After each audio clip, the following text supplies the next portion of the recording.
Good evening and welcome to the miNEStry. I am Archbishop Dracul, and alongside me is Father Avram. Our creed is to inspire our parishioners with reflections on the Nintendo Entertainment System. Tonight we are reflecting on Karnov, an arcade port developed and published by Data East for the NES in North America in January of 1988. Data East was responsible for porting popular arcade games to the NES like Burgertime, Karate Champ, and Rampage. Data East seemed hellbent on making circus strongman Jinborov Karnovski, aka Karnov, a sort of company mascot by inserting him into other Data East games such as Bad Dudes, where he is the level 1 boss. Tonight, our visiting Deacon is Cornellius Stonewall Jefferson III. Welcome. Thank you very much for having me here.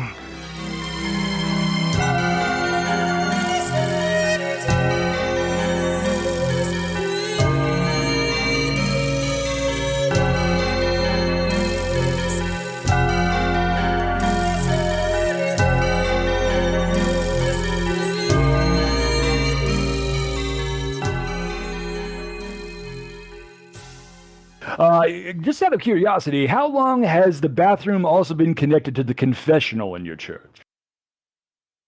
As long as I can remember, because I like it that way. It's very impressive. I also like the stained glass bidet within there.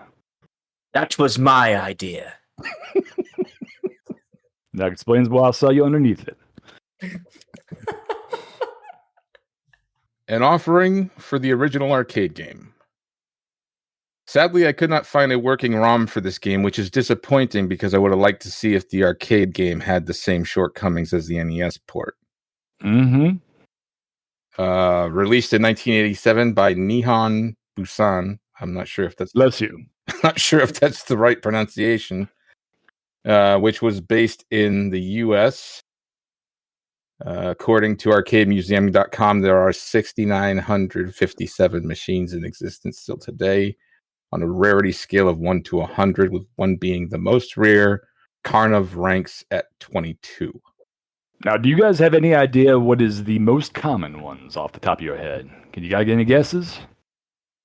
Oh, boy. The most common. It's got to be Donkey Kong. You're close. You're very close. I would have to say, like, Commando. I see that everywhere. As the least rare arcade game? Yeah. Okay, no, Pac-Man. You're much closer over there with Donkey Kong. Dracul. That makes sense. Right. That makes sense. And then Galaga's a close second, of course. Galaga, I still see all across the place, for sure. But anyways, being number 21 in the most rare, though, that's still too common as far as I'm concerned. I'm not a fan of this game, and we shall find out why soon. It had a pretty big release. I personally have never seen one. But the fact that there are almost 7,000 still standing is pretty remarkable. I do remember seeing it one time in there, in the place, and it did look quite impressive, I have to say. And it wasn't quite as ridiculous to have to play at the time as well. Man, I wish I could find a working ROM.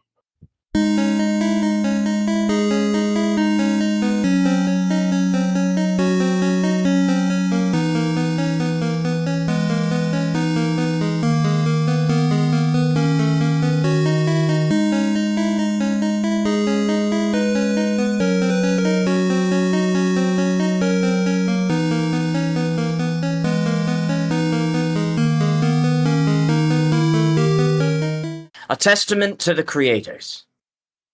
Data East was a Japanese video game, pinball, and electronic engineering company that was in operation between 1976 and 2003, which was a lot more recent than I would have guessed, actually. Right. U.S. subsidiary formed in June of 1979 in San Jose, California, and Data East Europe was formed in London in 1985. Now, I don't know if you had a chance to research this at all, but I found the address for the old office they had in San Jose, California. Would you like to know what's there now? Yeah. Yeah, for sure. It is a flooring laminate office with a big shipping center out the back. We ran into something similar in a very recent episode. Actually, I forget what it was we were talking about, but we also looked up. Was it the last episode? Was it the one that we did with Christopher, where we looked at? Yeah, it was. Yeah. Yeah, and we found that it was what was it, a tile place or something like that? Vic Tokai. It ended up becoming a like a production company or something. That's right. And there's even a more prosperous place right across the road from them that is actually a koi pond producer. They install koi ponds for other people and other establishments as well. Well, at least there's that. Please proceed, Father Avram. This is an interesting one. In 1981, 3 Data East staffers created Technos Japan. Now that is interesting. Technos Japan went on to make like Double Dragon, right? Oh. The interesting thing about that is I remember playing Double Dragon and having this big brute of a guy that comes out that kind of looks like a more svelte and beefy version of a Karnov when you think about it. That is very true. That's really strange, actually. Was it a Bobo or something? Was that his name? Yeah, that was a Bobo. Like yeah, you're totally right. But I mean, he's reminiscent. Definitely not a lift. A tip of the cap for sure. Yeah. But yeah, they did do all the Double Dragons. They also did Super Dodgeball and Combat Tribes. Okay. Yeah, so that's right. I do remember Double Dragon was one of those games that had some gameplay that just kind of blew my mind with what you were able to do. I didn't feel the console did as much of a translation, as well of a translation as the arcade game, but there was pretty high bar to hit, honestly. Yeah, I mean, but for what it was, they were able to pull it off.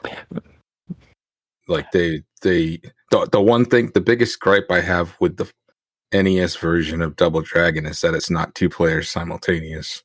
Yeah, which was one of the biggest things that made that game amazing.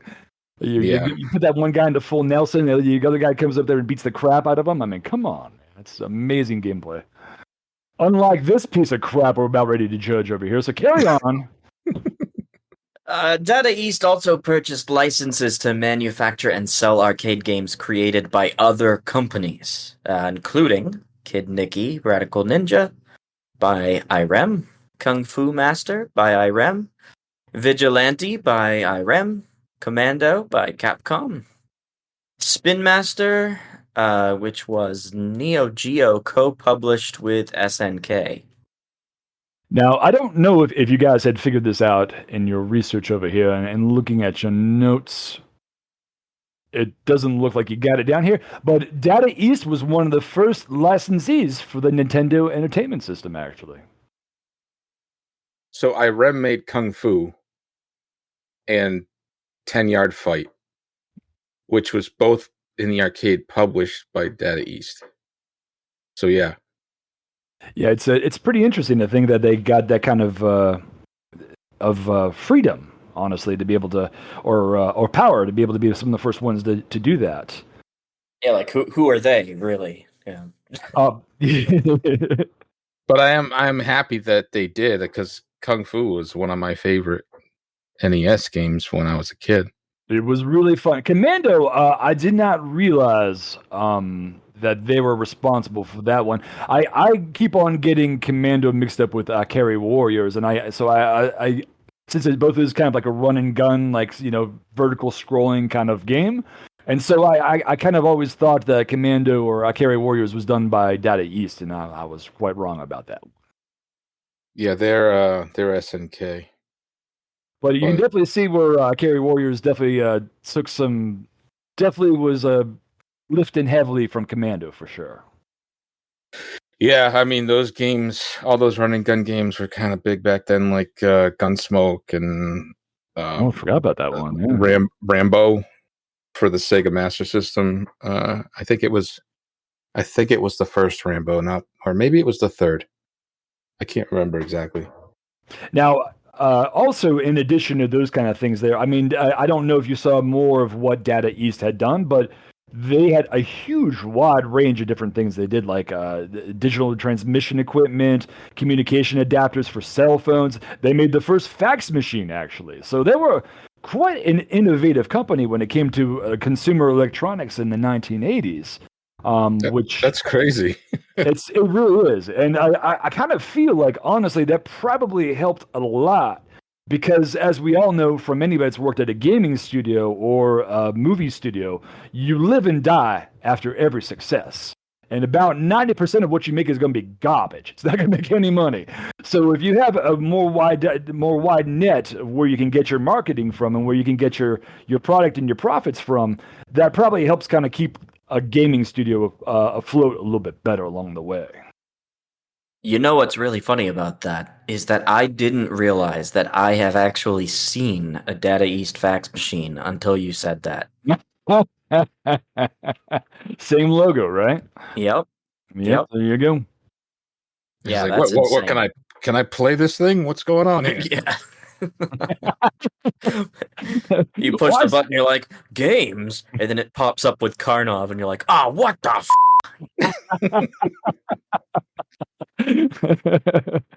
Ironically, I feel the video games are actually more expensive than the fax machine, actually. Yeah. I can believe that. Please proceed, Father Avram. Well, they certainly are more expensive now than the fax machine. So Data East made pinball machines between 1987 and 1984. The pinball division was created in 1985 by purchasing the pinball division of Stern Electronics.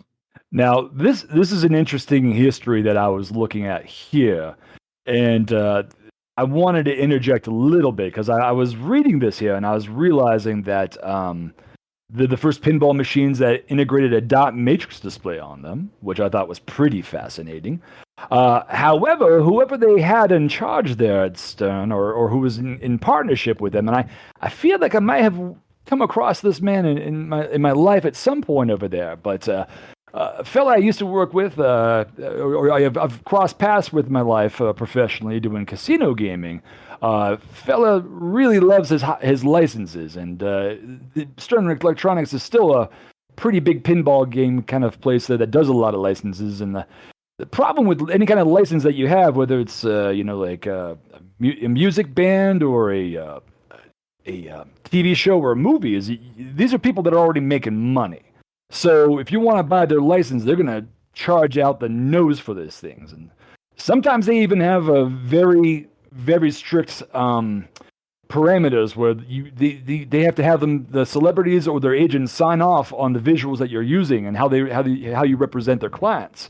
So it's quite interesting to see that a pinball machine company, which was kind of already on the out and out at this point, right? Most people weren't playing more arcade games than they were playing pinballs, although they still had a significant place out there and still kind of do for a little bit for arcade places.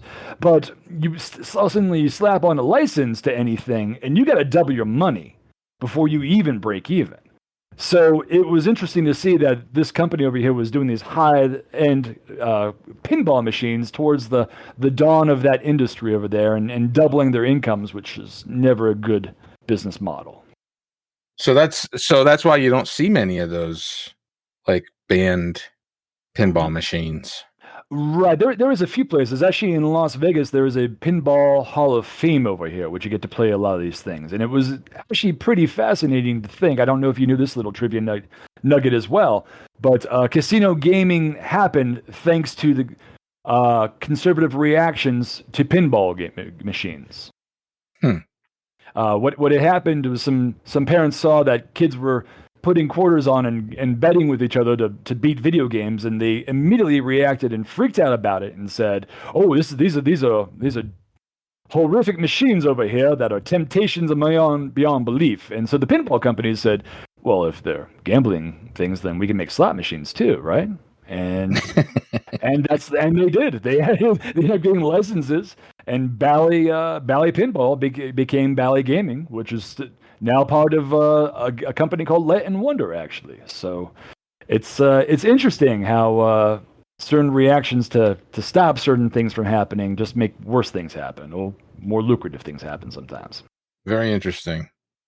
Thank you for sharing that information with us. Proceed, Father Avram. We could not find any information on the creators of the NES port. Lord, no. What?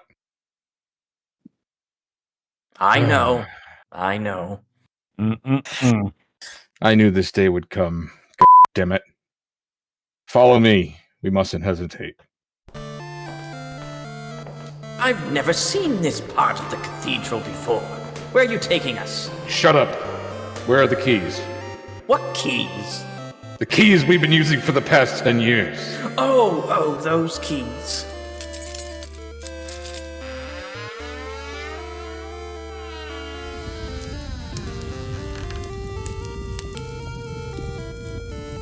Grab that ladle, you bastard bitch. It burns, Archbishop. That's what the mitts are for, you ignoramus. They're right in front of you. They're for your hands, dumbass. Pour it in here. Now grab the hammer and get to work. Hit it, stupid. It's heavy, Archbishop. Give me that.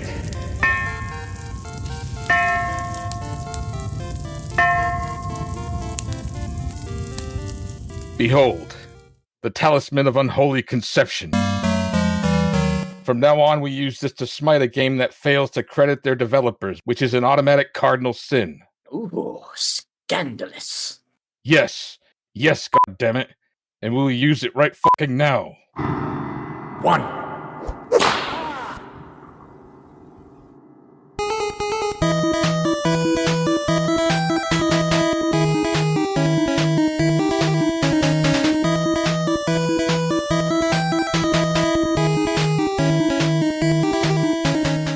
As for marketing, I remember renting this game as a kid a few times, as though I thought it was a rather fun time.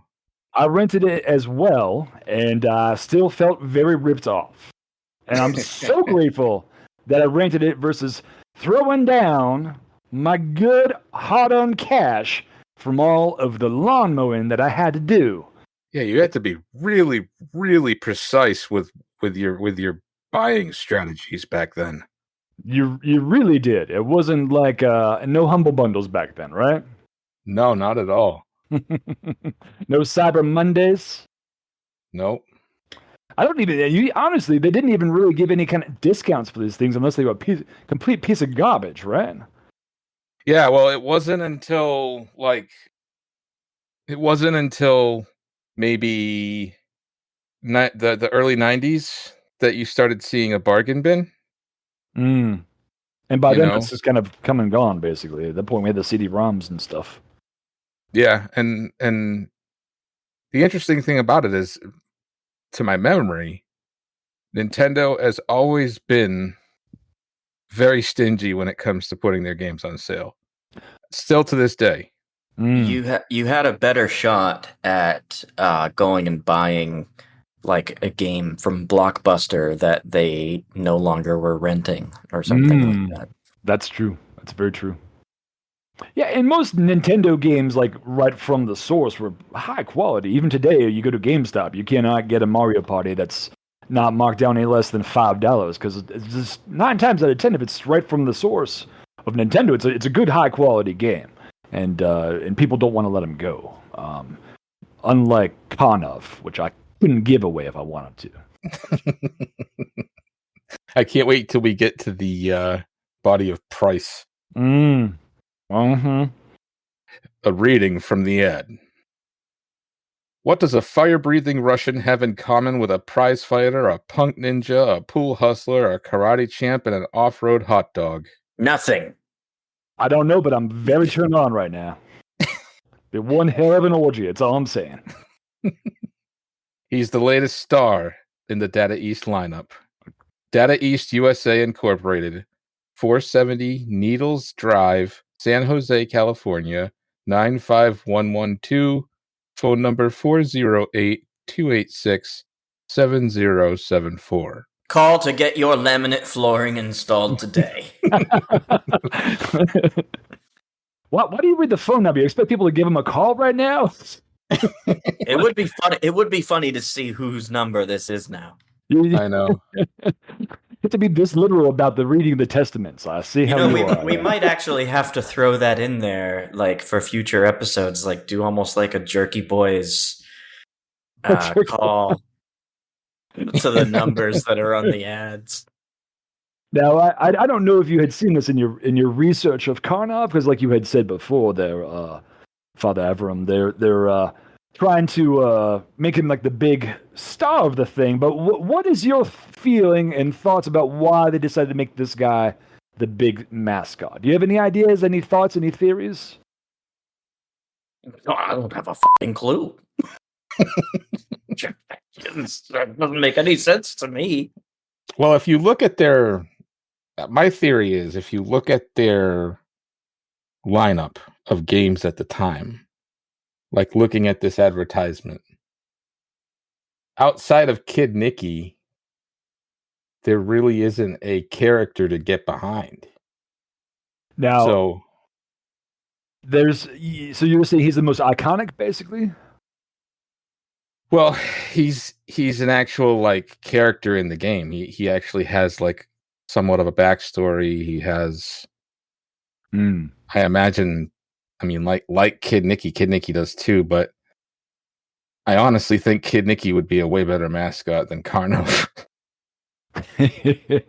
Well, I mean, I have a few different theories, and as well as other things I have learned along the way about Karnov. And the first one is, I was thinking, Karnov is this fella with a big old mustache here.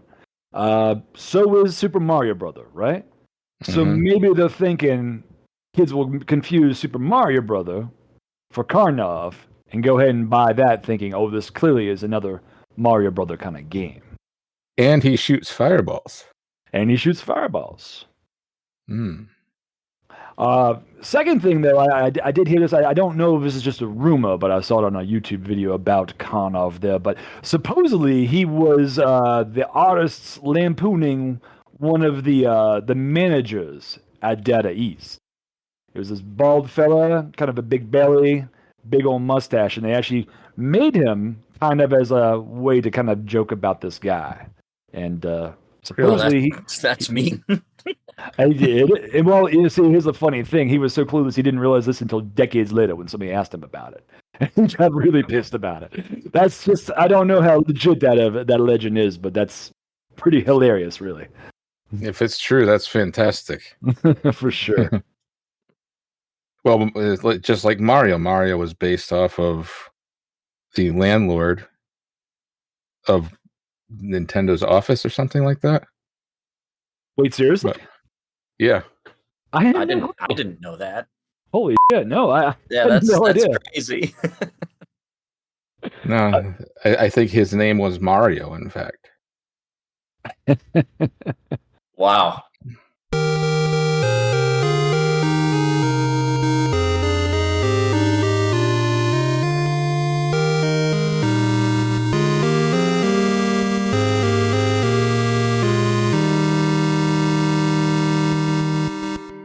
Let us now discuss the 7 categories for which we execute judgment on Karnov.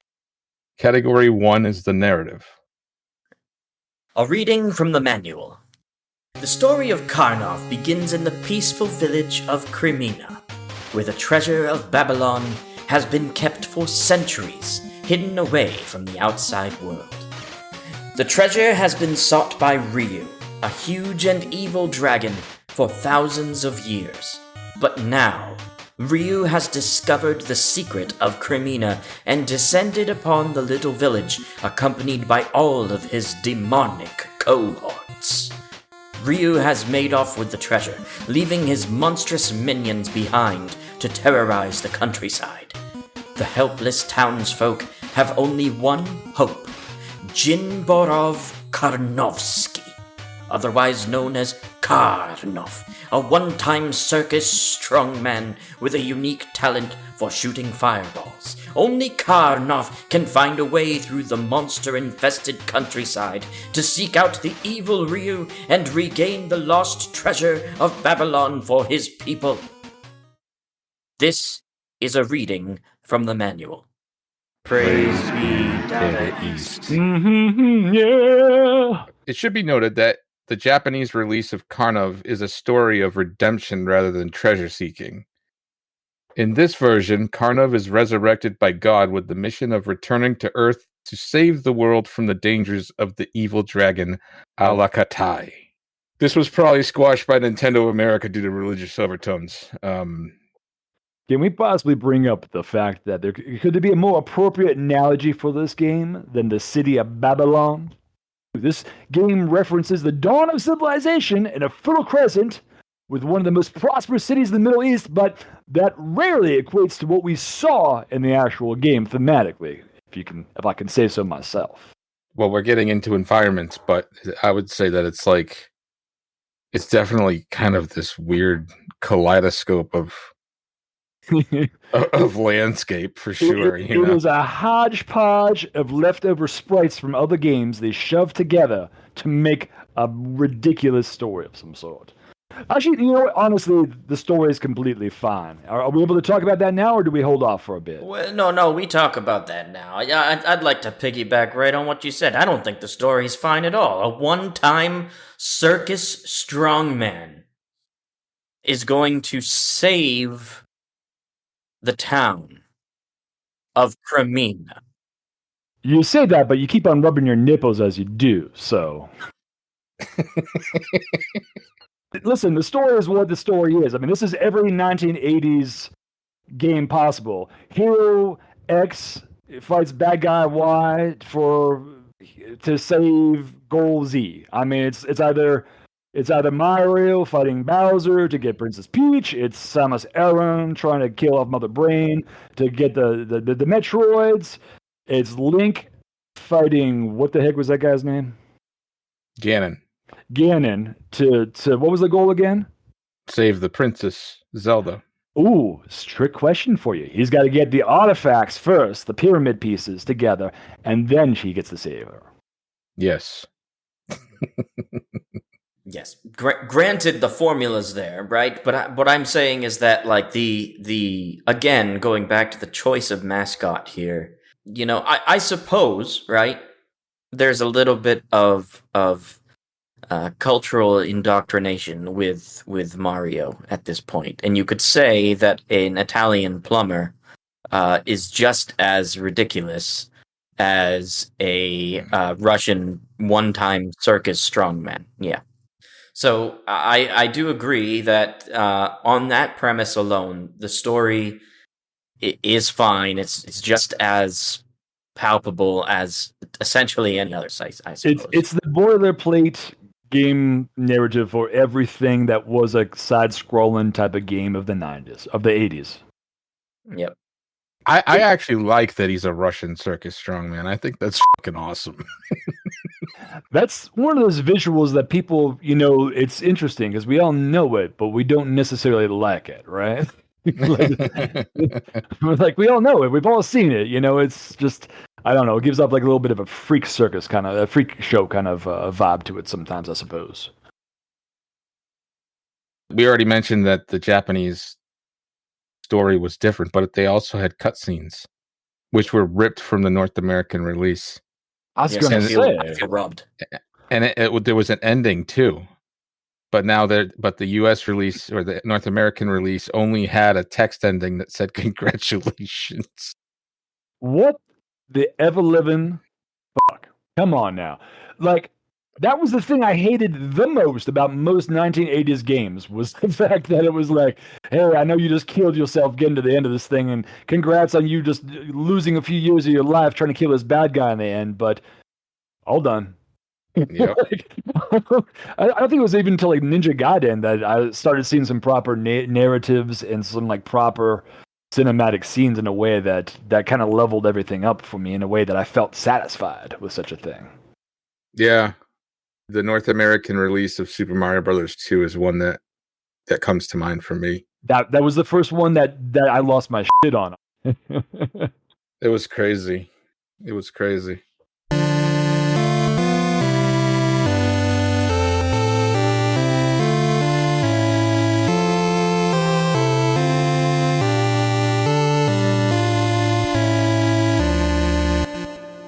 Let us proceed to category 2, which is audio.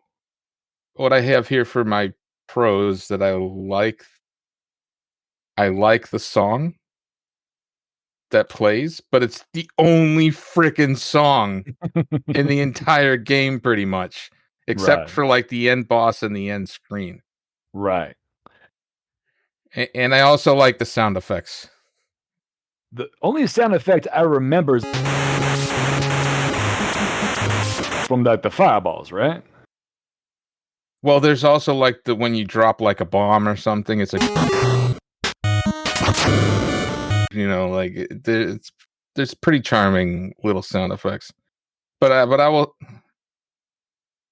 All right, I kind of take it back, because the thing that bothers me the most about the sound design is these random bullshit alarms that go off all the time, and I have no idea what the fuck they're for. Oh, those are your power-ups. Well, there's two reasons, actually. One is that if you've used a power-up that's about to wear off, it'll notify you. And the other one is like if you're in a place where there's a special option that you can use, like the mask, it'll warn you of that, or the wings, it'll warn you of that.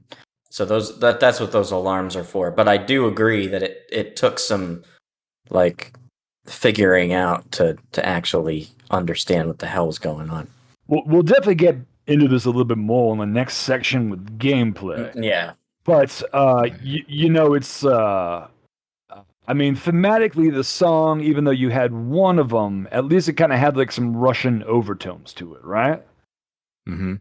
So I guess thematically it was okay, but I was very confused why we only had one game in this. It really does kind of validate my thought process that they just shoved a whole bunch of junk that they had left over into a game to try to make a game over there and get it on the shelves, because they're just like, oh, we only have one song. All right, throw it in there. Who cares? And even the fact that you guys were confused about this audio prompt just goes to show the game's a little more complicated and ridiculous than it needs to be. The whole thing that's there that's going off as an alarm, you're like, what the hell is that? I don't even know. It's because it's a piece of shit game, that's why. What's that noise? I don't know. Keep on fighting. All right. No, the audio was, honestly, I thought it was a travesty. It was just a total misrepresentation of what a video game should be.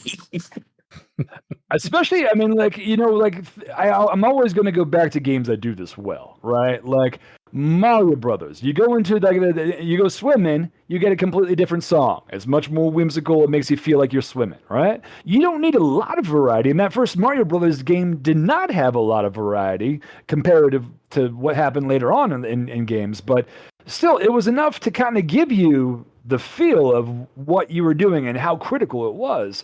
And it really always lent well to the game. This only had one song. Kind of Russian. I mean, you're going like full Tetris at that point, right? Tetris had one song, but it was kind of the same mechanic every damn level. You didn't Tetris, so it didn't really fucking matter, right? Well, you could choose between 3 technically in Tetris. Oh, you could? I don't even remember that. Yeah. They had 3 bass songs that you could choose from the title screen. Were they all kind of Russian? Actually, one was made by the game composer of Metroid. Oh my gosh! All right, it was kind of sort of spacey sounding or watery sounding. All right. Well, either way, yeah, there you go. So I was the one song was at least thematically appropriate, but come on, they could have done better than that. Yeah, they definitely could have added some variety, and and the sound effects too, where you could just tell at face value. At face value, they did not put a lot of effort into sound design. Not at all. No. Actually, now that I think about it, I would love, because you guys have a lot of Nintendo games there. I'm actually just vaguely thinking in the back of my mind, they made Ring King too, right? Yep. I am curious if some of the songs they used in Ring King are close to the same ones they use in Karnov. Because I'm starting to think about when you're boxing with somebody and you hit them, it kind of sounded the same as when you're shooting off the fireballs there. It could be. We'll have to take another listen to that. Yeah, I'm very curious. I mean, this is just a weird memory that just came into my head now off that game. But video game companies did that. They had a library that they would self-plagiarize from, over and over again. They might add a little bit of variation here and there, but it's totally possible. Totally possible. Karnov did not have much variety in that. No. Yeah, like Legendary Wings was pretty good at that. That's a Legendary Wings, a strange name for a tampon too, when you think about it. Why would it need wings? Sorry, maxi pads.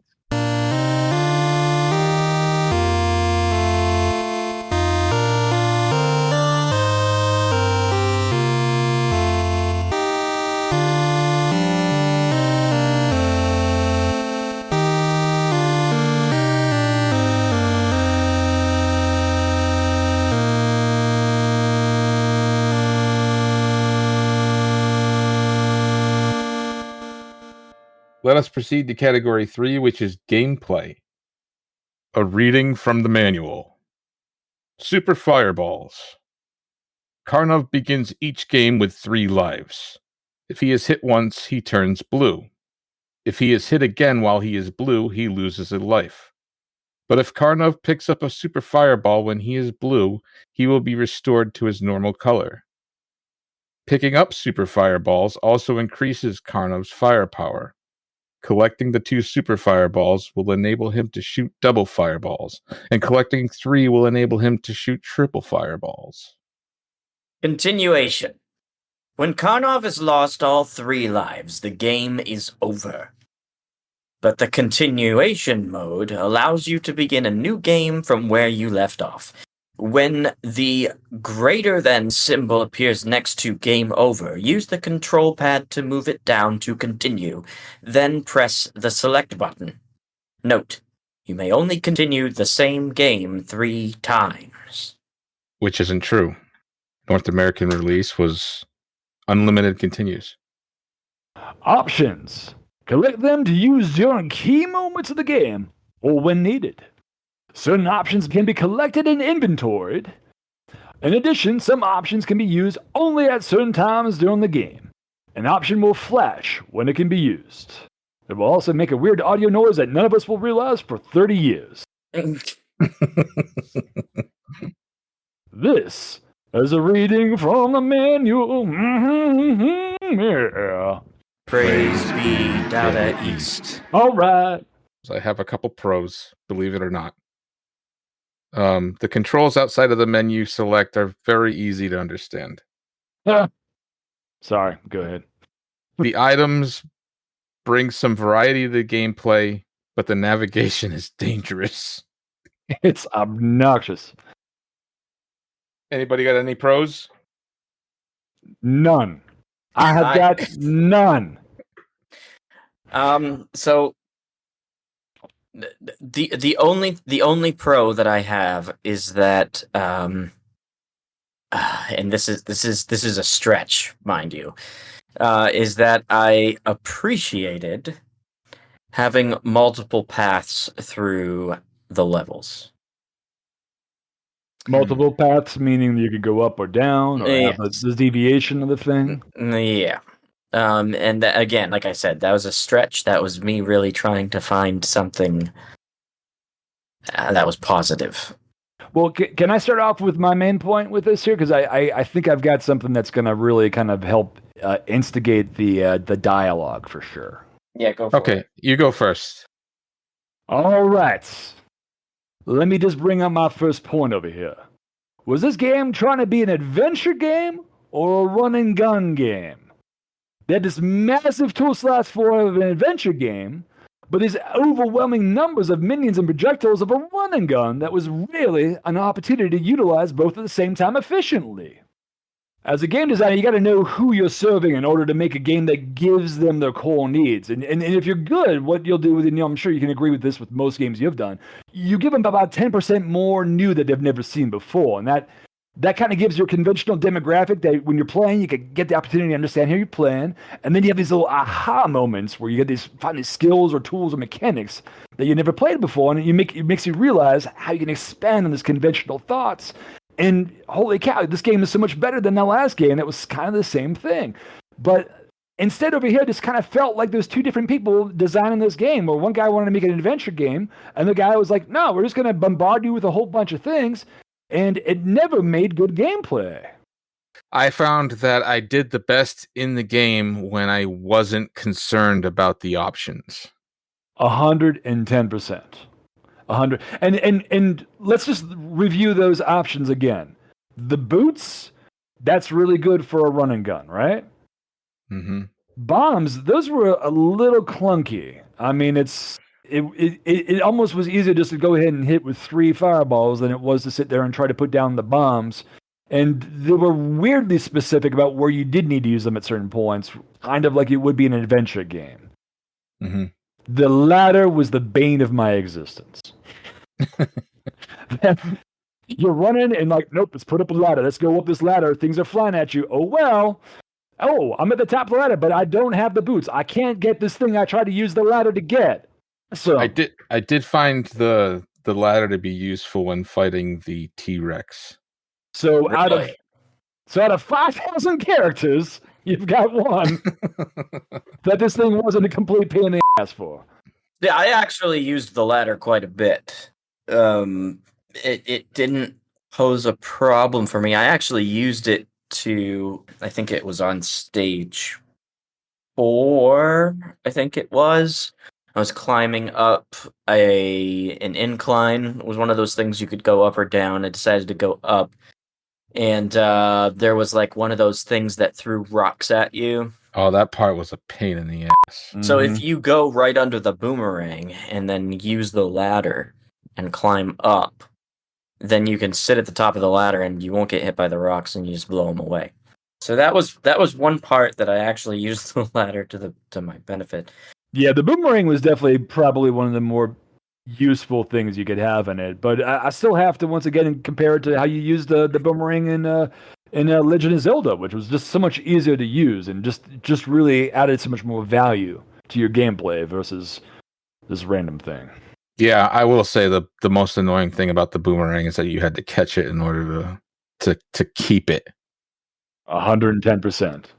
That was a huge pain in the ass. The clapper, I don't even remember that at all. Yeah, I don't even know what the hell that is. It was basically a nuke. Oh, that's what they called it? Yep. Interesting. So there you go. The name that we didn't understand. It didn't work on bosses though. So that's right. Doesn't help. The glasses, that was once again like an adventure thing, right? That's the Legend of Zelda flute kind of situation there, where you're like, okay, there's this one little thing and I need this one little thing. It always slowed things down. It never felt like it had an organic place in the game. Of course, once again, when I would find things like, oh, there's something up there, and I can't get to it. Thank you for shoving that in my face. Yeah, and the thing about the glasses that's interesting, a couple of things I should note about the glasses is, number one, all I could think of was like, once he put it on, it was more like a mask than it was glasses. So he looked like a shitty Mardi Gras person. Or like, all I could think of was like a BDSM guy. Well, the shirt's already off, and he's got the molester handlebar mustache, so he's 90% of the way there. Like he looks very, very, very close to, like, the big guys in Pit Fighter. If I could reference a more modern game. God, you're right. Yeah. So yeah, but the glasses are the other weird thing I want to mention about the glasses. You can only use it in certain places. Like, you had to stand on the tile, right, wait for the audio cue, and then be like, oh, okay, I can use the glasses here. And it was never rewarding enough. It's like, hey, you get more Ks. Oh, thanks. Yeah. The Ks were absolutely useless. Oh my God! Did you ever get to 50 to get an extra life? I mean, it was come on. I did a couple of times, but it is useless. It's like, what's the point? I got an achievement for it, retro achievement. Oh, really? That's funny. I never used the glasses. I never used them. I never used the glasses, never used the swimming mask, never used the wings. I used the swimming mask and the wings, and they were both kind of ridiculous as well. Like, I never felt like it was a benefit to them. Like, with the wings, I at some point I would be up there trying to get more things that, once again, like more Ks, like who gives a shit? And then like I would lose the wings up there and I'd be falling to whatever. And of course, that's the biggest thing with gameplay that drove me bloody nuts with this game, was if you jumped, you could control your trajectory. If you fell, you went straight the hell down. Yeah. And you couldn't do anything to control your movement. So I'd be out there flying with my wings, they'd go poof, and I'm going straight down to God knows what. More than likely death. You actually have to use the wings in stage 8. Oh. There's no other way around it. So basically, you have to equip the wings and then like use them to find the next set of wings before you run out. May I just say, why is that a collectible item if it's necessary for the level? I agree. Even Kid Icarus, like you got the wings when you needed the wings, and then that was a whole different mechanic for you. Like you didn't lose your wings. Like you're flying sideways the way that you need to in that level, right? So it was so stupid. Yeah, so I did find the wings actually in level. What was it? I think I forget what level it was that you fight the snake woman for the first time. But I found that was almost kind of the cheat code because there's one section right before. Again, the wings was one of those things where you couldn't use them all the time. You had to wait until it was available to use. So I used them like right before the boss, and then as the boss was falling down, I was able to just kind of follow her head all the way down and just blow her up before she even hit the ground. So that was when I finally figured that out. That was the only way I was able to beat her. I hate it. I will say this about the swimming mask: the swimming mask does speed you up in stage 5 with the when you're underwater. It weirdly speeds you up, but then you find out that a piece of seaweed could kill you. Yeah. Yes. Or how about this? If you defeat an enemy and happen to backtrack so the spawn point goes just off screen, the enemy will respawn a la Ninja Gaiden.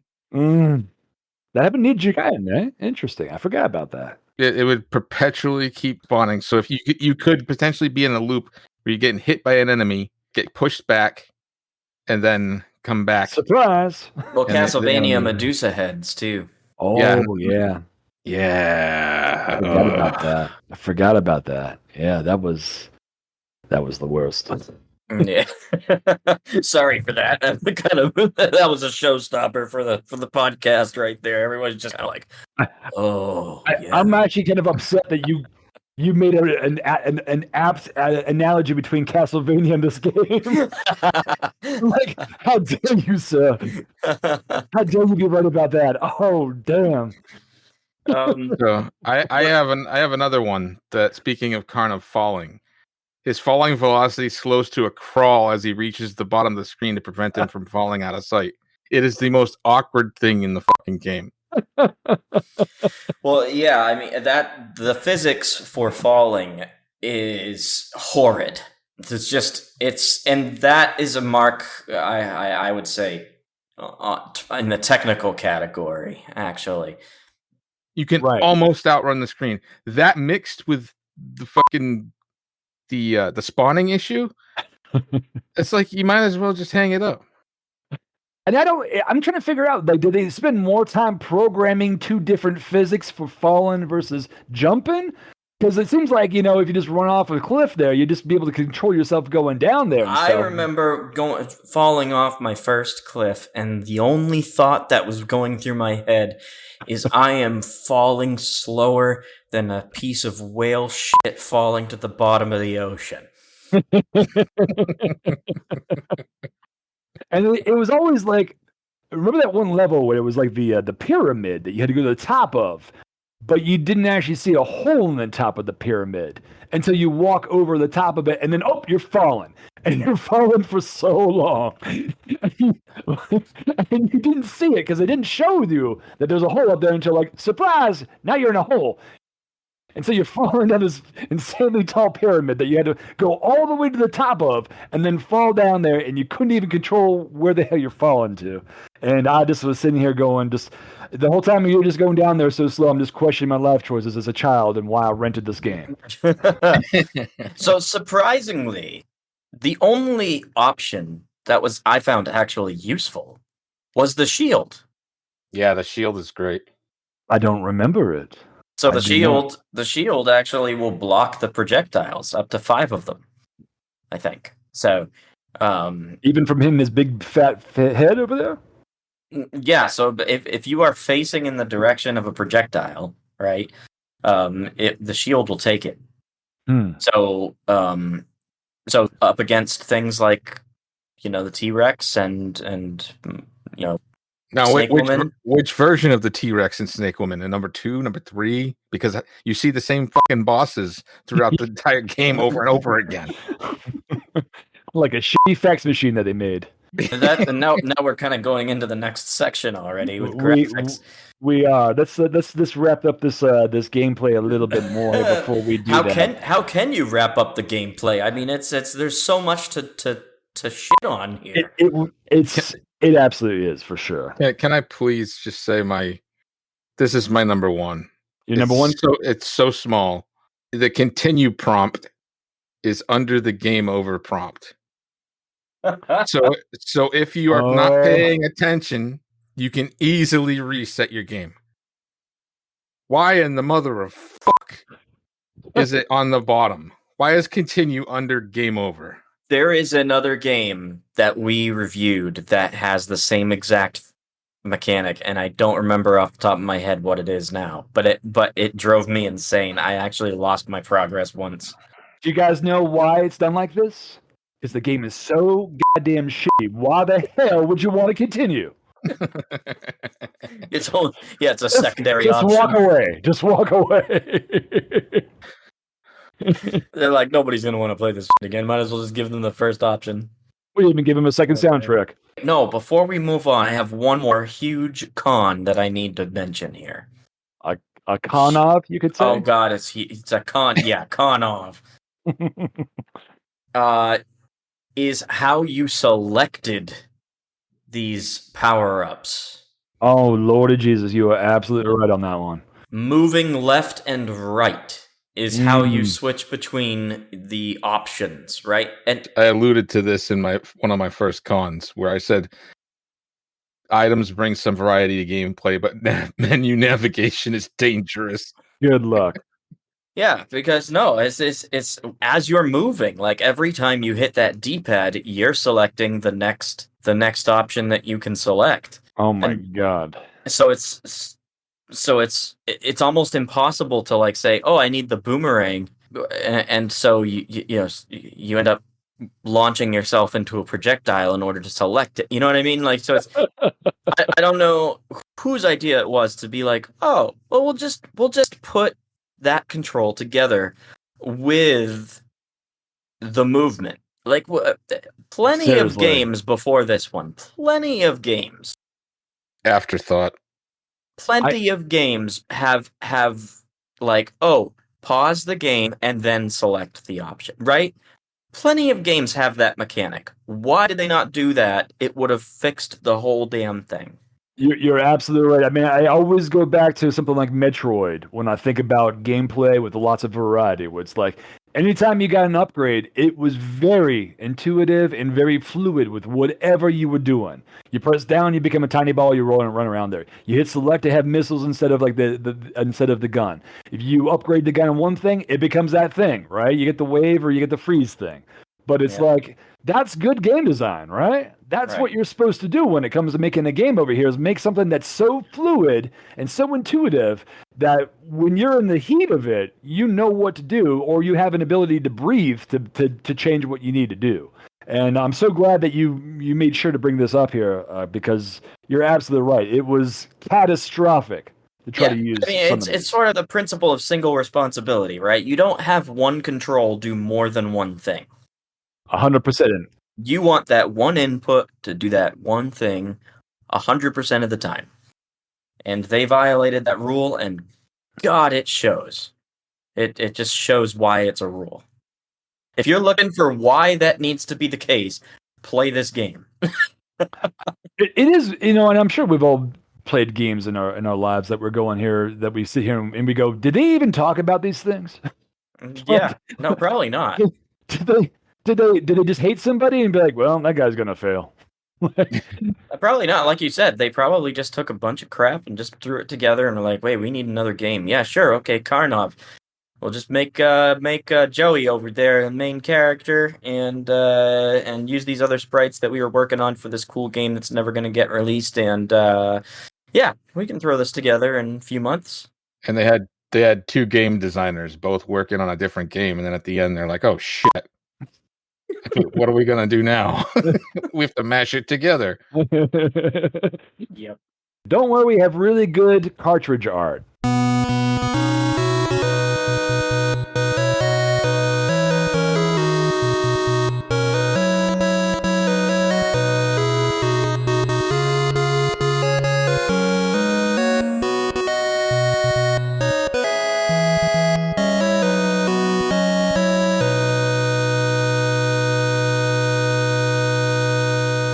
Let us proceed to category 4, which is graphics. I like the Karnov sprites. I think they got a lot of character. I really do. I found the enemy sprites to be believable in their environment, and I found the environments to be interesting, but the enemy designs are all over the place. Mm-hmm. Interactive background assets are indistinguishable from the rest of the background. Like there's just one part in the beginning of the level where you have to climb a tree. When I first played the game when I was a kid, I didn't know I just kept jumping off the cliff. And then finally I was like, I went over to the tree and I must have pushed up to see if I could climb it. And sure enough, I could, but it took a long time. I remember to be like, I could climb this, Well, let me piggyback on that, because the very first time that I died in this game, when I was playing it for this review, was on level 1, and I was walking across like the bottom. You're supposed to go up, and apparently there were like some ground tiles, and then there were like some, I don't know if they were water tiles. I have no idea what they were, but they were essentially pretty much indistinguishable from the floor tiles. So I just thought they were going to be solid, and I just walked right off and fell and died. And I was like, oh, yeah, this game's shit.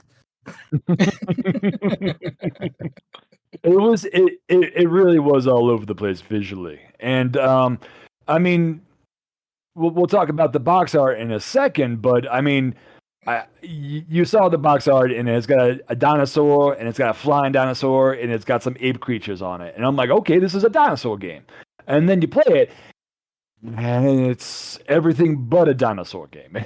It's a robot game. It's a mummy game. It's a genie game. It had everything. An insect game. It just felt like every single leftover piece of crap that they threw into one game over here, and none of it was like cohesive. It didn't feel like it was in the same universe. I mean, like, even with something as random as Super Mario Brothers, where you're an Italian plumber fighting mushrooms and flying turtles and bullets and smiley faces on it, it felt aesthetically consistent and lived in the same universe. This one, it was just really just a horrible yard sale of leftover crap that they just put all together into one game, and some poor Russian carny that was supposed to be the mascot for everything was supposed to carry this piece of crap. Can I also point out that he happens to be a Russian carny who travels via lightning bolt? That's fucking awesome. I love that. That's how he gets from place to place. It was probably the most impressive graphic representation of the game, actually. But yeah, I mean, he's start and end each level with a lightning bolt. That's probably a holdover from the Japanese game of him being brought to Earth by God. For the More gods. than likely, yep. Yeah, because you don't see him use a lightning bolt ever again in the game. No, not at all. Like even Altered Beast has got like a lot of lightning, but it all makes sense. Like you're upgrading, you are fighting Roman gods at that point, so it made perfect sense aesthetically in that thing. Yeah, but it's definitely a mishmash of like, I don't know, like prehistoric meets fantasy meets whatever leftover crap they got. Yes, exactly. Yeah. It was almost like a Ouija. Like they had like a big fishbowl of just random ideas, and they just picked one out. Like, oh, we're gonna have a robot in this. Yeah, or like little mice men with swords. Yeah, and as a child, I loved dinosaurs. I'm like, I'm gonna fight a dinosaur. This is gonna be awesome. Good luck finding a dinosaur. That was like level 8. You know what this game could be, honestly? If you've ever been part of a game jam, this game could be the result of a game jam whose theme is prehistoric circus. You're right. It totally feels like that. But I mean, I think, and Archbishop Dracul did mention the recycling of the boss graphics, which so many times was tiring, repetitive beyond belief, more repetitive than the music we had to hear the whole damn time. Almost. Almost. But yeah, the environment graphics were bland. They were interesting, but they were bland. I remember hearing a history about how they were making this thing, and I think it was like some kind of pirate-themed game that they started off with before they got to this part. And even the samples I saw of the pirate game, once again, it seemed like they had like a new artist they put on this thing that was just trying to use every pixel they could, but didn't feel that there had to be any separation visually from things. And that carried through to the final game over here. Like you said there, you couldn't see a tree to climb up to jump across something, and it's really just kind of the worst game design put together with random graphics, and that made it confusing, aggravating, and I'm so grateful I didn't have to buy this damn thing. When I talked to the Archbishop about the game prior to our service here, he mentioned getting soft locked at the end of level 5, where he could not figure out where he was going.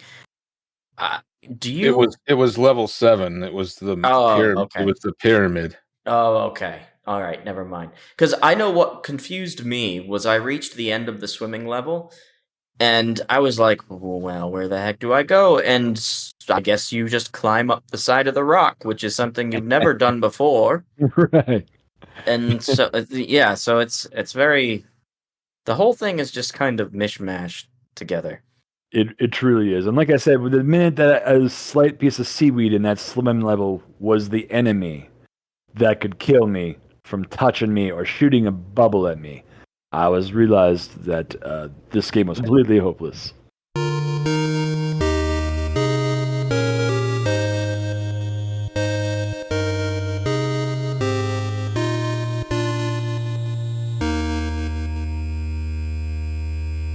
Let us proceed to category 5, which is box art and presentation.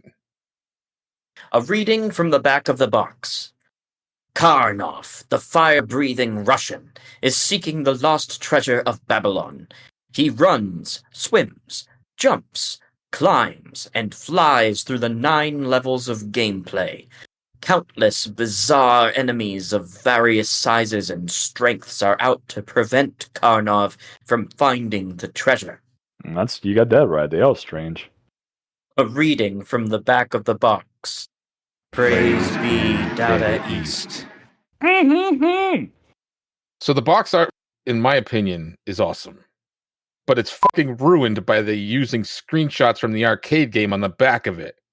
What? Oh, yes. Take a good look. No way. Take a good look. Get out. Oh, those cheeky monkeys. If they wanted a flooring company, I would sue them for false advertising right now. Seriously, like that was like the only thing you had back then when looking at a game was the screenshots on the back of the box. Oh, man. That was the only thing. And they didn't even fucking show the NES version. Well, and not only that, not only did they show you the wrong ones, they also pitched the wrong ones, because look at the phrase right underneath the screenshots. Data East brings you arcade realism at home. Oh, I'm calling shenanigans on that one. And so I like the box as well. But I see the front of it, I see the box art, and I'm like, oh, this is cool. This is like prehistoric, adventure. Where the hell is that game? Yeah, that's what I want to know. Yep. False advertising on kids to the worst. To the worst. I mean, it's as a child, I loved all of those things that they're showing there. And the fireballs, you got the dinosaurs, you got some crazy ape creatures. I'm like, this is going to be a fun game. And it was not a fun game. No, it was anything but, actually. It felt like homework, didn't it? It was like... Yes.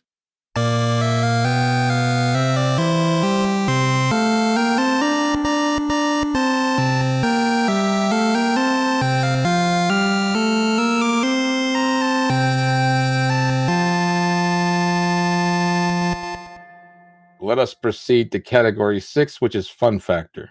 So with this game over here, I'm seeing dinosaurs, I'm seeing fireballs, I'm thinking this is going to be a great fun game over here. Not even close. I mean, initial presentation, when you start level 1, you're like, oh, okay, like this game has some potential. Maybe this will be fun. Maybe, you were really that optimistic from the first few seconds. and then you realize, especially after you're trying to get through the game and you restart a level for the 11th time, you realize exactly how much of a chore this game really is. I remember just like, because you get bombarded with a lot at the beginning of the game, and you're like, okay, we got some K's for reasons. And we got, okay, a ladder. Okay, that looks like fun. Oh, some bouncy boots. All right. And real quickly it goes sideways. Real quickly you start getting the gameplay and you start getting your ass whooped a little bit, and you're trying to navigate all these things before you even jump over the first hurdle, I think. And you start realizing this is not going to be as much fun as it could theoretically be. Yeah, entirely. So for me, I would say that once I understood the shit mechanics and compensated for them and completely ignored the options, I had a fun time playing this game. But so then you start ignoring everything that makes a game good. You start having a good time. Well, I had to ignore major mechanics in the game in order to be able to have a good time, to see how far I could get. Forget those stupid glasses. I gotta dodge 50,000 fireballs right now, and that's respawn this goddamn thing. Yeah. I did find that I had a much better time with the game when I would get 3 fireballs, right?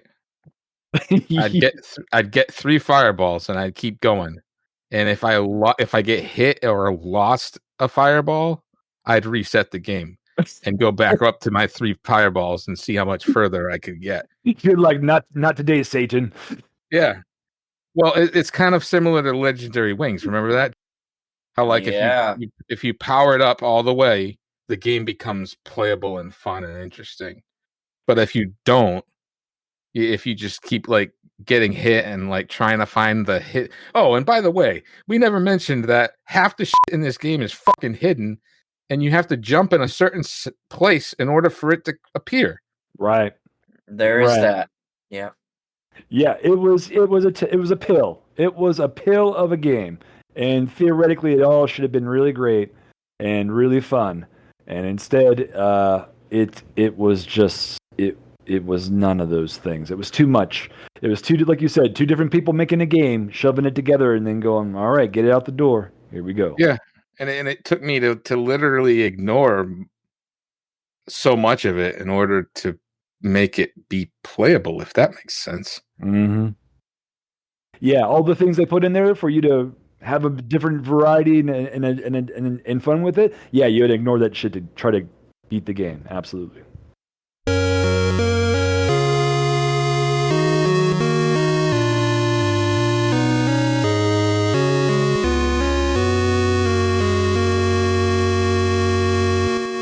Let us proceed to category 7, which is technical. I just want to. Can I just? Ooh. Let it out. Let it out. Purge the poison, son. Purge the poison. I will just start with something that we've already mentioned, is that the lack of smooth side scrolling in this game. It's very jumpy. It's just not done well at all. Especially when you get 5,000 characters on screen, it starts getting that frame rate lag, and you're trying to dodge this fireball, and instead of jumping, now you're falling. It just became a smattering of BS. Yeah, the collisions I found are fucking terrible. 110%. I mean, even something like a bomb, trying to put that down, that was not. I mean, like, once again, I'm going to always go back to games that do this stuff well. Super Mario Brothers 2, you got a bomb, you toss that sucker, it follows physics the way that you ever think it would happen if you were throwing a bomb someplace. Over here, it's like you got to kind of stick it down there on the ground. You're pretty much getting killed trying to do that in the first place. And then it never really pays off the way you want it to for most of those things. So yeah, I don't know what they were thinking besides get something out the door. I don't really know. Yeah, either Karnov or the projectiles have a bigger collision box than they should. I'm not sure which one, but I haven't been able to figure that out either. Definitely does.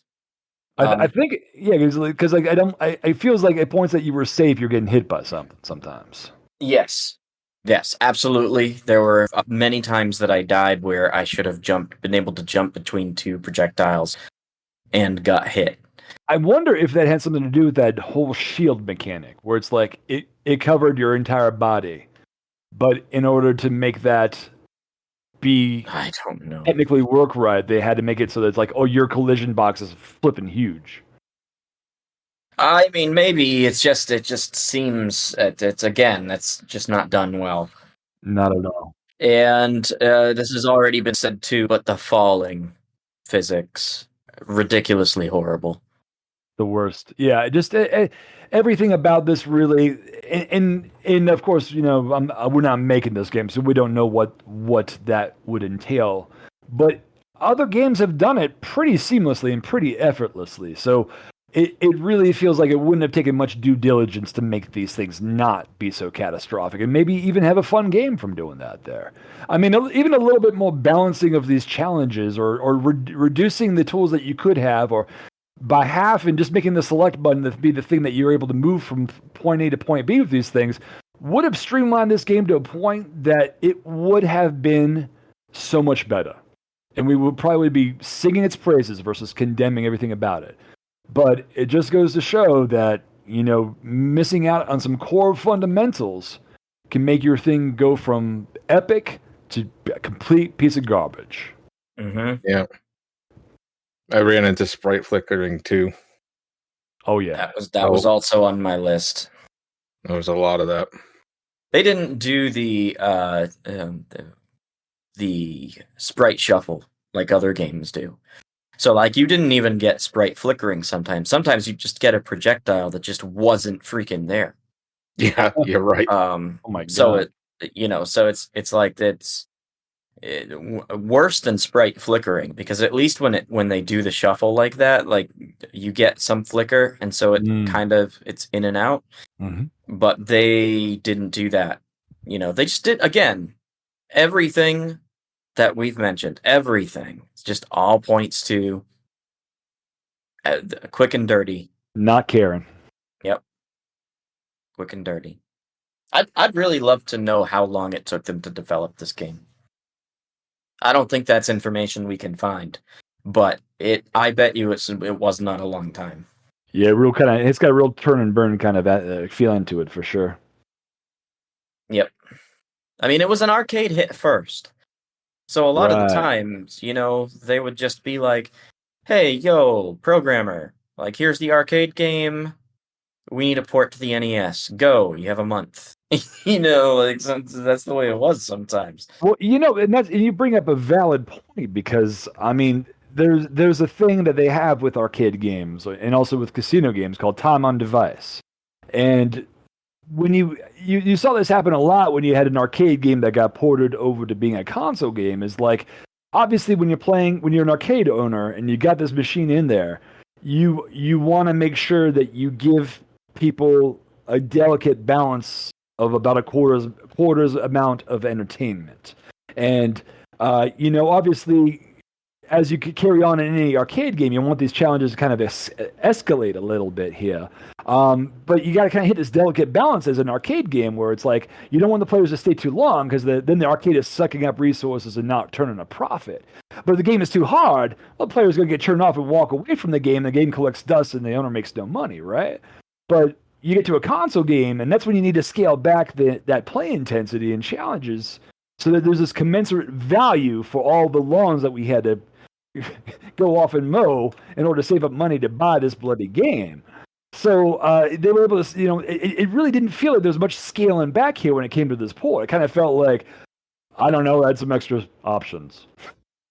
It felt merciless trying to play this game sometimes. And it didn't feel like they scaled back the arcade version at all with this. Yeah. Or like you look at a game like Rygar and how that was done properly. Like Rygar being an arcade game, a side-scrolling arcade game. And then Tecmo was like, you know what? For the NES, that's not going to work. We're going to make an adventure game using Rygar and in that universe.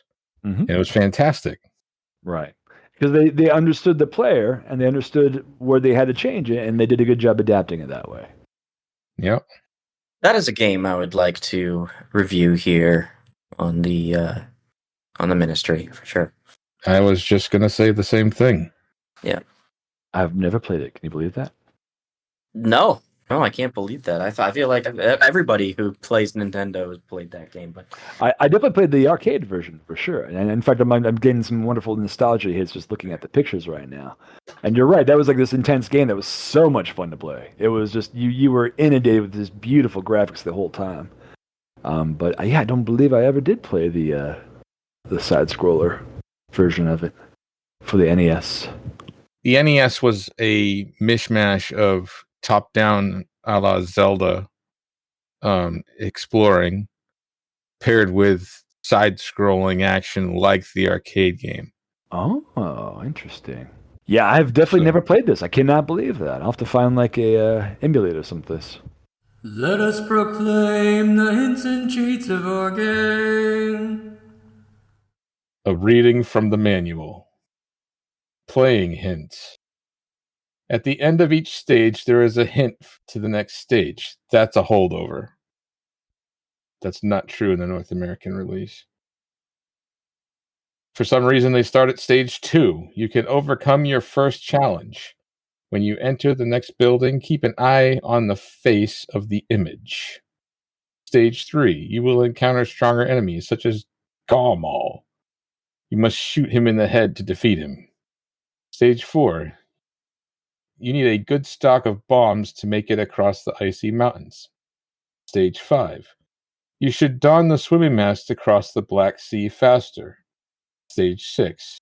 You should pick up wings now, if you haven't already. Watch out for the tall tower in the next town. You better not climb it. Stage 7. Keep a shield on hand to protect you in this stage. Stage 8. You must use your wings to fly through this stage, but if you spend too much time in the sky, you will fall. Stage 9. Here you will encounter Ryu in a deep forest of top of the mountain.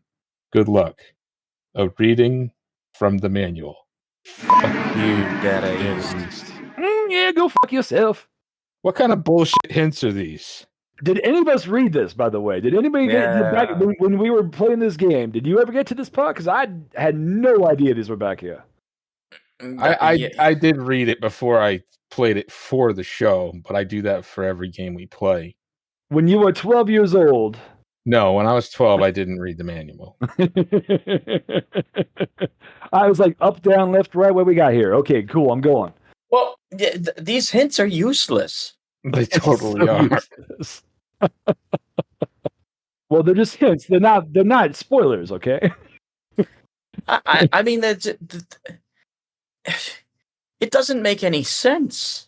Right. Like, so the only hint that actually does make sense on this list is stage 8, you must use your wings to fly through the stage, because that's a true statement. The rest of them, like, no, you should not don the swimming mask to cross the Black Sea faster. You can, but you don't have to, and you basically have one, and if you die with it on, or actually what happened to me is I got out of the water with the mask on. No. And I lost the mask and no. forever. Yeah. Oh my god. What a piece of Karnov. Can that be the analogy you have for every piece of crab now? Is it's a piece of Karnov? We probably should. But yeah, these are useless hints. The actual hint that should be in here that isn't is that when you use the ladder, you can pick it up again. So many times I didn't have a ladder with me, and it was like, oh, I can't get any of this shit now. Yeah. So after you use the ladder, if you just climb down all the way to the bottom, it picks it up again. Just horrible mechanics. Horrible mechanics. And that ladder through the flow off of everything that you were doing. It really did. But I think that's not entirely true. Because I've walked away from the ladder before, and it was still. No, it's true. No, maybe you get another icon of a ladder. Maybe if you walk away from the ladder, then you're not going to pick it up. But if you actually climb down the ladder all the way to the bottom, and when you reach the bottom, you continue pushing down, you will pick up the ladder. Fucking stupid. Yep.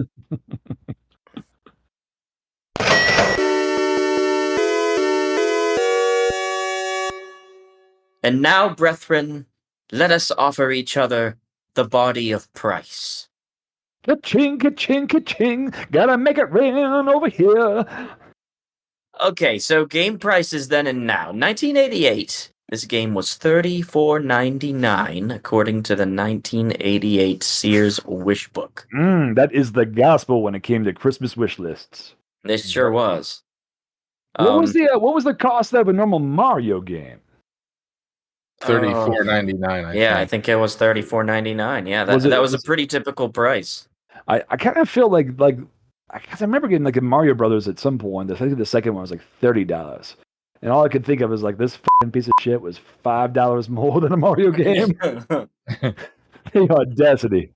Here's the clincher though. So according to data.bls.gov CPI inflation calculator, $34.99 in 1988 is worth $91.07 in 2024. I mean, they can pay me like $91 to play this game, maybe. I mean, I'll flip like seven pennies to them or something. I could not imagine dropping almost a bill on this game. And we'll call it the Angry Benjamin. How's that? That would really be an angry, yeah. Wipe my ass with it first. How much? Now, hang on a second, because you guys got it. You have all of the games over there. How much do you remember? Do you remember how much you paid for a Karnov? Did you have this from a flea market someplace, or how much did you pay for this game? I would probably say I probably got it back in the 90s. Okay. It probably cost me I probably got it in a stack of like 20 games for like okay. $25 or something like that. Didn't even know what you're getting. You're just like, all right, I'll take those. Yeah, or well, I also went through and cherry picked sometimes. Like back then, I'm going on a tangent here, but back then, collecting was so much more interesting than it is these days. That's true. I do remember even going off to comic book conventions, and before, it all just became a giant cosplay fest. It was like, all right, I need to find these 3 comic books to complete this collection over here to find out the missing gaps in this narrative. But nowadays you just look for it and you got it. No problem. According to PriceCharting.com, today, if you wanted to purchase this game, a cart only, $9.01.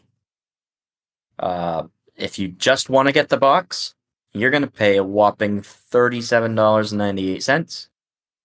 If you just want the manual, you're going to pay $9.99. Complete in box, $52.33.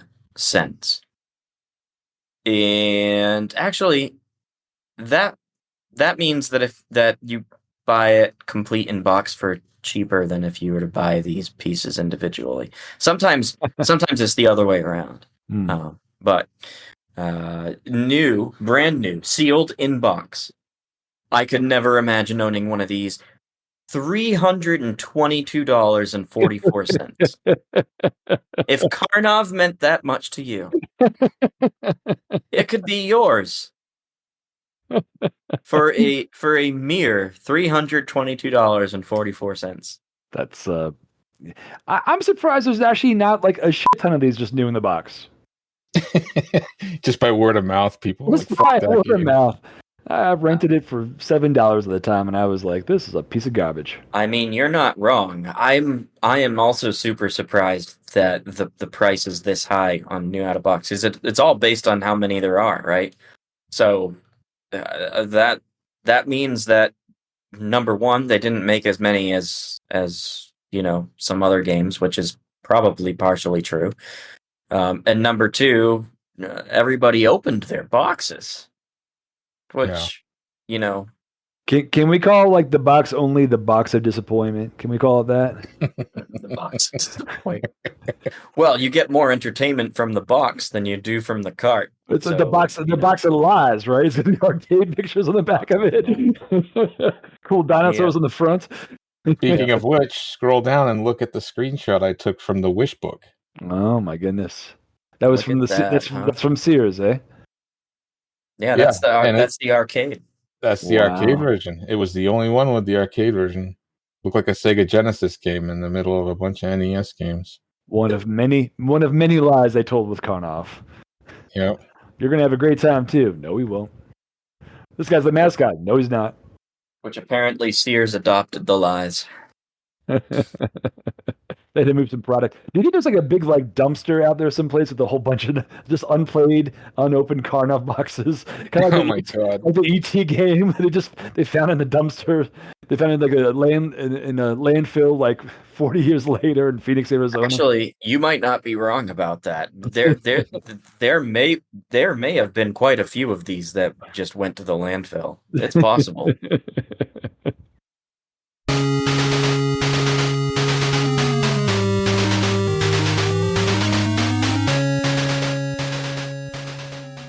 Let us now execute judgment upon Karnov and decide which of the 7 cardinal sins it has committed. So many sins! It has already received 1 cardinal sin through the talisman of unholy conception for not crediting its developers. Oh my god, guys. Guys, I just thought about something. Is there any possibility that the developers were like, this is such a piece of shit, I don't want my name on it? No, we'll put you in the credits. Hard pass. It's possible. I mean, like, either that or maybe it's a Data East policy. Because I know the days of the Atari, they would have policies where, programmers wouldn't get credited.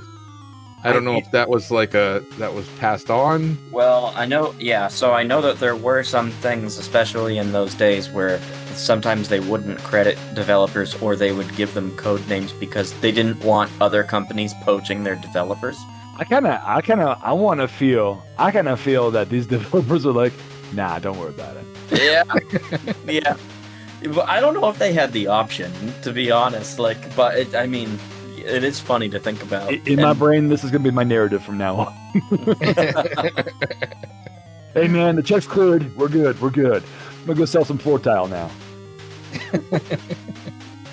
Father Avram, in regards to narrative, what is your final judgment? In regards to narrative, Karnov has committed no fault. Deacon Cornelius, in regards to narrative, what is your final judgment? No fault on judgment on the narrative. It did what it did. In regards to narrative and in the presence of this assembly, Karnov has been spared. Father Avram, in regards to audio, what is your final judgment? In regards to audio, Karnov has committed the most heinous cardinal sin. Deacon Cornelius, in regards to audio, what is your final judgment? Well, listen, man, if anybody knows audio, it's me. 'Cause I love to sing. And I'm going to have to say, he's kind of committed the crime of monotony. Amen. In regards to audio and in the presence of this assembly, Karnov has committed a loathsome cardinal sin deserving of hellfire and damnation. 2. Father Avram, in regards to gameplay, what is your final judgment? Is this actually a question? In regards to gameplay, Karnov has committed a most heinous cardinal sin. Deacon Cornelius, in regards to gameplay, what is your final judgment? My final judgment, as well as the judgment of any living soul that has ever played this game, is fire and brimstone raining down upon the gameplay over here. A 5-year-old that was cross-eyed and blindfolded could have made better gameplay than what we saw over here. Very much sinful. Amen. In regards to gameplay and in the presence of this assembly, Karnov has committed a loathsome cardinal sin deserving of hellfire and damnation. 3. Father Avram, in regards to graphics, what is your final judgment? In regards to graphics, Karnov has committed no fault. What? Deacon Cornelius, in regards to graphics, what is your final judgment? I give a loathsome sin upon the fact that there was no possible consistency with visuals upon this game, and I make it very much guilty of such a thing. In regards to graphics and in the presence of this assembly, Karnov has committed a loathsome cardinal sin deserving of hellfire and damnation. 4. Father Avram, in regards to box art and presentation, what is your final judgment?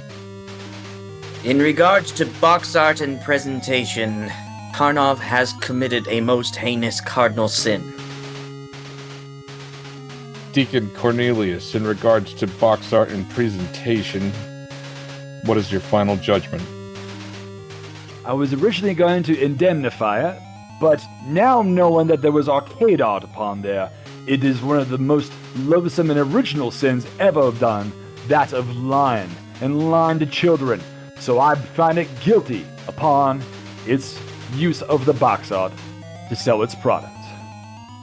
In regards to box art and presentation, and in the presence of this assembly, Karnov has committed a loathsome cardinal sin deserving of hellfire and damnation. 5. Father Avram, in regards to fun factor, what is your final judgment? In regards to fun factor, Karnov has committed a most heinous cardinal sin. Deacon Cornelius, in regards to fun factor, what is your final judgment?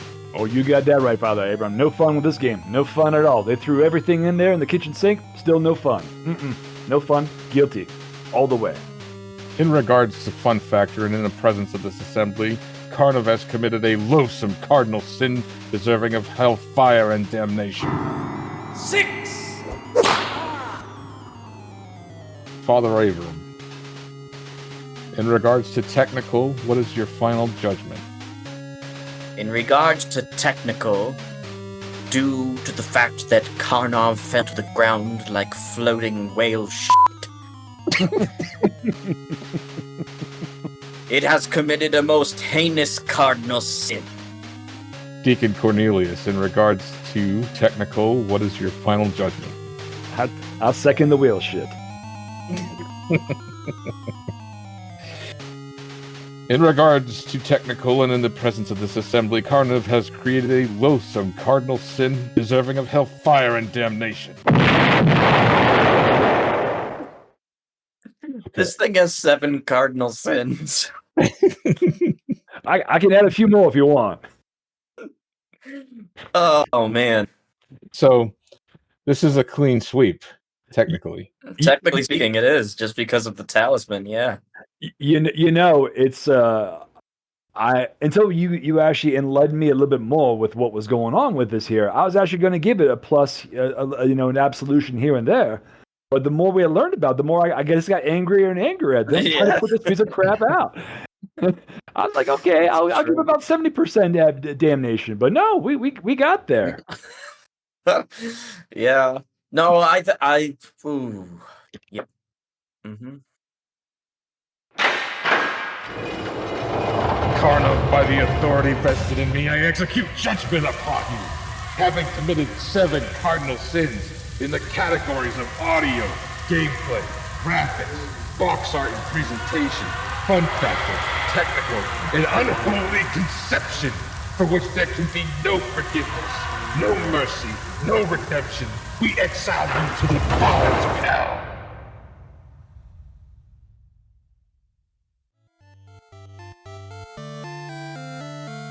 This concludes tonight's service. Remember, our liturgy does not simply come to an end. Those assembled are sent forth to bring the fruits of the ministry to the world.